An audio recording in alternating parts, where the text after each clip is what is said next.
Should we focus now to India's countdown to the moon landing? Ladies and gentlemen, Chandrayaan-3, it's expected to make that landing on Tuesday around 6 o'clock in the evening.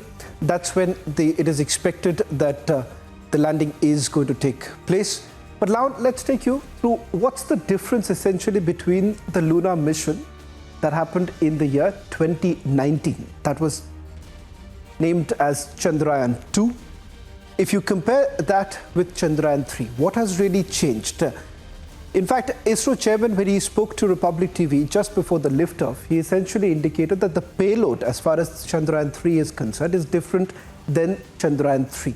The engines, just to put this into a layman perspective, the engines that have been used for Chandrayaan-3 was lower than Chandrayaan-2, which essentially has a direct impact as far as the weight is concerned.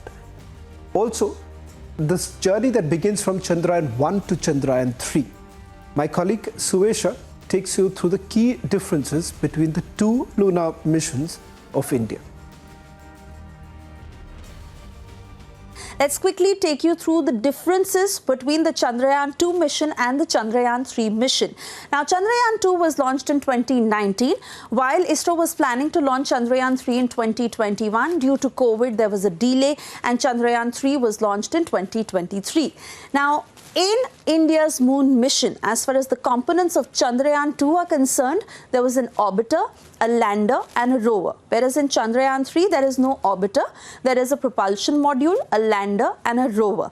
Now, the experiments that were aimed to be performed by Chandrayaan-2, there were 8 payloads on the orbiter, 4 on the lander and 2 on the rover. However, in Chandrayaan-3, an experimental payload that is added to the propulsion module.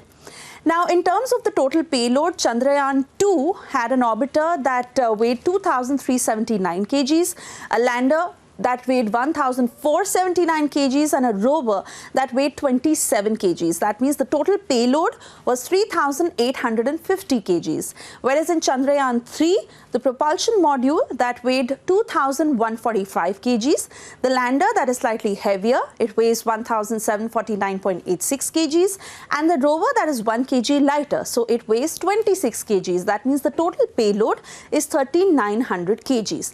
Now, in Chandrayaan-2, the life of the mission was planned around 1 year for the orbiter, and it was estimated at 7 years. And the lander and the rover were to perform experiments for 1 lunar day, which means 14 Earth days.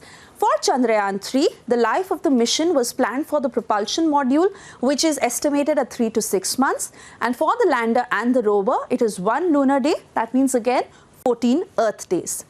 In terms of the landing site for Chandrayaan-2, it was planned on a high plane between 2 craters, that was Manzinus C and Simpelius N. However, Chandrayaan-3 aims to land on the south pole of the moon.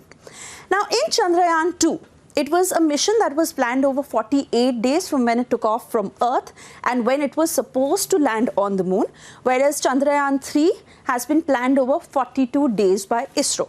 Chandrayaan-2 had a lander which consisted of 5 thrusters. It was to land at 500 meters by 500 meters. Previous space pictures were used in order to assess the landing site. In Chandrayaan-3, changes were made to the lander, and all the errors that had happened with Chandrayaan-2 were incorporated in such a way that that can be corrected in Chandrayaan-3, which means that the lander in Chandrayaan-3 has 4 thrusters, stronger legs. It uses a lot of data that has been generated by Chandrayaan-2, and it has additional solar panels and a larger capacity of fuel storage. So all in all, India is waiting with bated breath as we are hoping that Chandrayaan-3 is able to achieve that soft landing on the moon, which puts us in the elite space club, and we'll be the 4th nation to have achieved a successful lunar mission through Chandrayaan-3 by landing on the moon. That's away from launch.